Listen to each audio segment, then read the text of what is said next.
Que lo que YouTube family, thank you so much once again for stopping by. Today we're gonna check out another Mattel WWE Ultimate Edition figure. Today we're gonna check out the Deadman, the Undertaker from the Attitude Era. As some of you guys know, that's the era that I am trying to collect because that's the one that I grew up on. I remember my older brother, every single Monday night, we would watch it.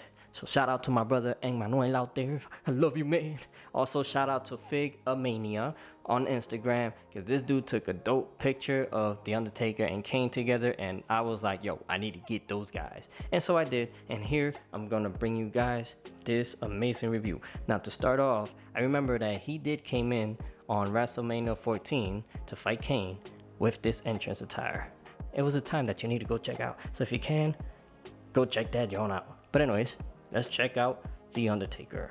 Now I do like the fact that Mattel is including these window box packaging because it's very collectors friendly, and I appreciate that. Now when you open this baby up, there you can see it says you can't hide from the dead man. Then on the other side over here, rest in peace. Then over here on this side, you could pause that. It's just giving you pretty much what the ultimate WWE action figure is and what they are trying to accomplish. You can pause that and read that. And I must also add, he doesn't have those little string things. You see these things that he has on his feet? The Rock had it on his hands and everything, and it was annoying taking that out. But luckily here, he only has it on his foot. But that's it. Just thought I should mention that. Now, let's check the Deadman out. Now, just putting this out there, right out of packaging, this arm did kind of felt a little loose, or his toe felt pretty loose. On The Rock, his toe hinges were pretty loose as well. So Mattel, if you ever watch my videos, let's tighten these little guys up, please. Taking a closer look at Undertaker here, starting off with his hair sculpt, we can see that they did really good with the face scan. It looks like the Undertaker in my opinion. Goatee there looks really good, and he doesn't have no ears. I do wish his eyes was looking forward instead of slightly to the side, but it may just be on this figure. Now this particular hair is the way that it is because this is the hair that he wears with the entrance attire that he comes with. One thing that people may not like is that line, that very visible line that goes all across there. Does not look good. The hair dividing there, which looks pretty good, but that line got to go. But yeah, that hair sculpt looks phenomenal. So good job, Mattel. Good job. For the closing, we can see the details there. These are sculpted work. They're not just painted onto there. So that's pretty dope.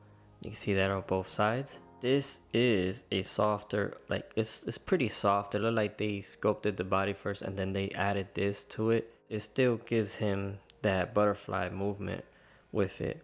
If you move this part out the way a little bit and you kind of look at his chest, it looks like he has a tank top under there. I don't know if I could, and I don't think you're gonna see it, but it looks like he has a tank top under there. Then looking that down here, we can see that he does have these sculpted X's. It did not just paint it onto there. I appreciate that. And back here, you can see that the around the shoulder area, that does continue. It continues on and it is sculpted. Those little gold buttons, I don't know what the heck you call that, but they are sculpted as well. So that's a nice touch. For the arms, he is covered in tattoos. Cool thing is that you could remove this like a rubber material and you could see his tattoos. Now, can you pinpoint in detail what it is? No, you can't. But you do have the option. The cool thing is on his elbow here as well. Speaking about the elbow, that's a nice looking elbow. I like the fact that it doesn't have no pins on there neither.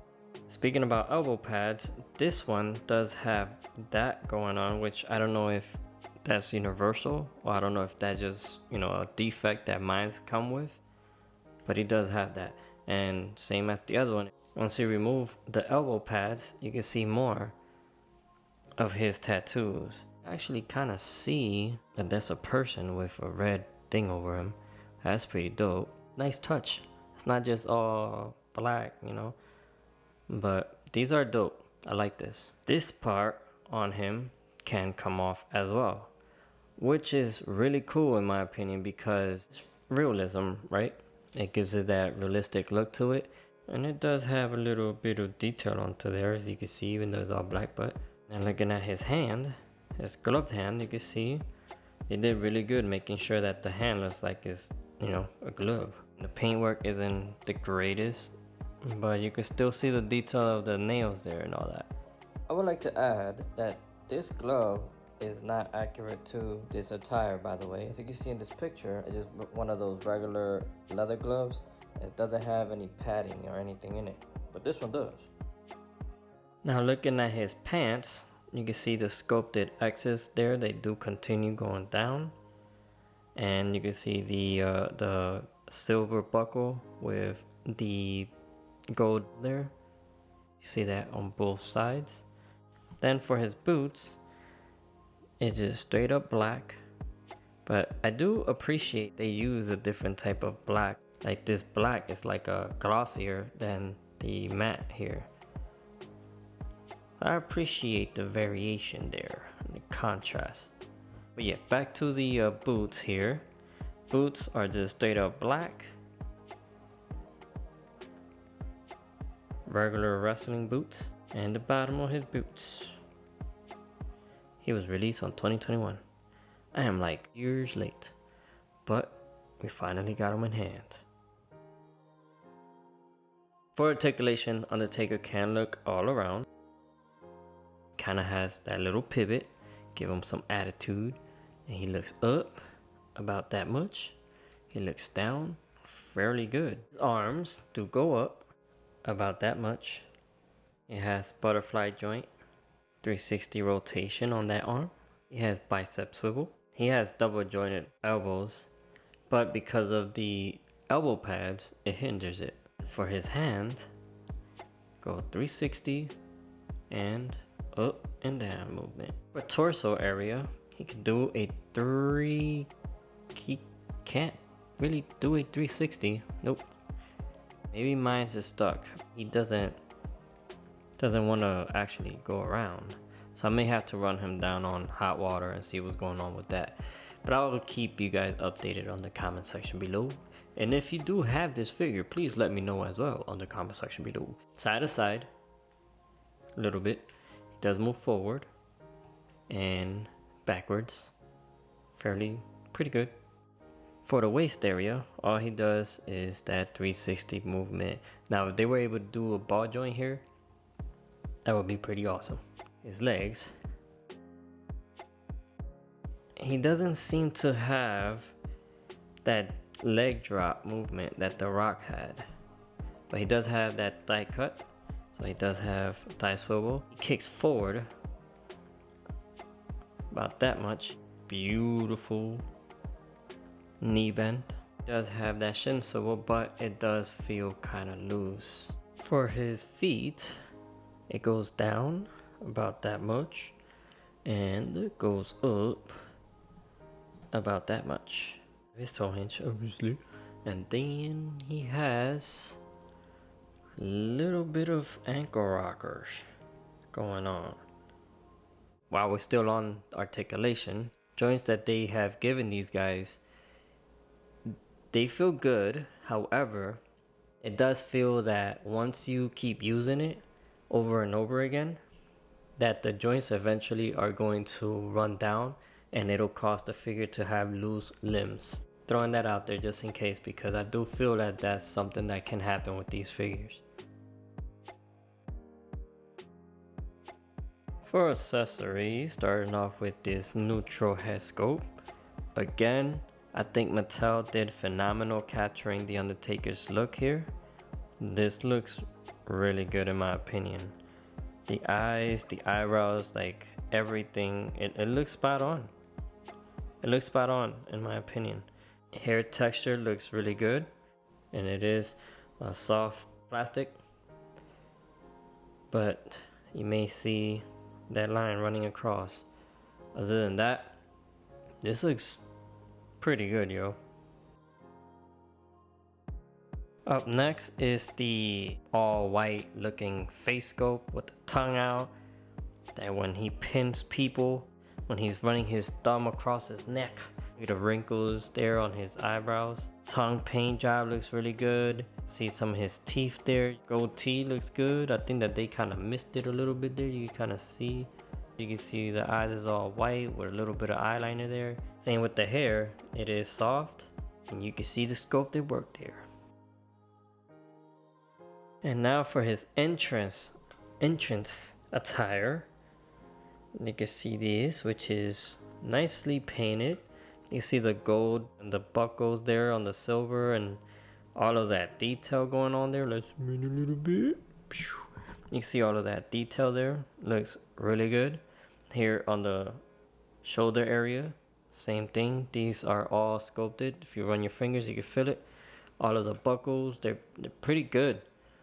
Now here and there you will see that there are a little bit of the gold parts aren't like painted all that good. I mean, I don't blame them. You have to do all of these little dots. This is cloth. Now it does not have no wiring, so it's not pulsable. That's what the underneath looks. What you want to do is you release this, and once you put the Undertaker in there, you just insert those buttons right back in. And the Undertaker comes with these hands. He has the I'm gonna slap you hand. Slap it, slap it! Little paint chip going on there, but you can just little dab it real quick with black paint real quick and call it a day. But yeah, he has that. It looks good. It looks like an actual hand inside of a glove there. Next we have his thumbs up. JK, no, this is the one when he's doing his cutthroat taunt. One more time. You know, that looks pretty good. Doing the Arnold Schwarzenegger. No, I'm playing. But yeah, this looks pretty good. You know, looks pretty good. Next, he has a left and right hand of these, which is, I guess, for grabbing something or sharing a beer with Stone Cold. Never mind, but often just toss the Undertaker a brewski. Or about to do the choke slam or something on somebody, you know, that's what these hands are for. And again, like I said, he does have a left and right hand here. But yeah, these are nicely done. That's about it for his hands. That's a wrap up on my review on Mattel's WWE Ultimate Edition, The Undertaker. This figure is pretty freaking dope. It's a must-have for any Undertaker fan out there. I mean, just look at that pose, you know. Now, I do wish that he could kind of put his shoulder over a little bit more, but it is hindered a little bit because of the shirt that he has over. It does have that rubber material on it, so it kind of hinders it a little bit. However, you can still see that he looks really good doing his taunt here. The details on this figure is really good. The likeness is amazing. The only issue really that I have with the figure is when it comes down to the articulation. You know, same issues that I had with the Rock. The toes, the feel is very flimsy. On his are a little bit more durable, but the articulation pieces itself, it doesn't really feel durable. You know, I'm kind of scared that through time after posing him, you know, that it'll run down and then he'll have loose limbs. He doesn't have actual fist hands. The hand that he come in packaging, they're like this, which is similar to the ones that he also comes with additional. So I don't know why would Mattel do that, where they pretty much gave him the same hands and no fisted hands at all. But if you guys have this figure, let me know in the comment section what are your thoughts, what has been your experience with him. If you haven't yet, hit that subscribe button, hit that like button. Thank you guys for stopping by and spending this time with me. Hope you guys enjoy these pictures. Ladies and gentlemen, be blessed. Thank you so much. Thank you so much. Peace out.